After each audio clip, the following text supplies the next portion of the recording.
আসসালামু আলাইকুম।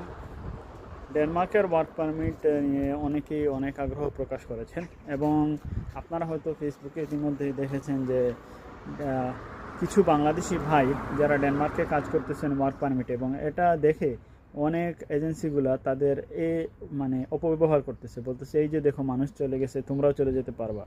তো ওই ভাইরা যেখানে কাজ করেন, মানে সম্ভবত গ্লোস্ট্রোপ একটা জায়গা, ওইখানে কাজ করেন।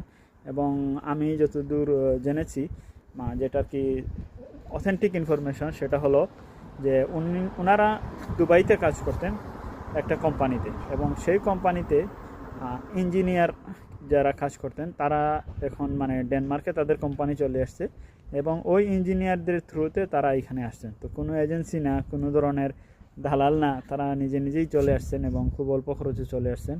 তো ওইটা হচ্ছে যারা পার্সোনালি ইঞ্জিনিয়ার তাদের নিয়ে আসছে, এবং যেহেতু তাদের স্কিল ছিল, তাদের ওই সেক্টরে কাজের অভিজ্ঞতা ছিল, সো ওই হিসাবে নিয়ে আসছে। কিন্তু একদম স্কিল ছাড়া মানুষ একদম কেউ হায়ার করে ফেলবে কোনো কোম্পানি, এটা আসলে পসিবল না। তো এইটা হচ্ছে কথা। তো কেউ আপনারা ট্রাই করতে পারেন ওয়ার্ক পারমিটের জন্য, কিন্তু বিশ্বস্ত মানুষ ছাড়া কখনোই ট্রাই করবেন না।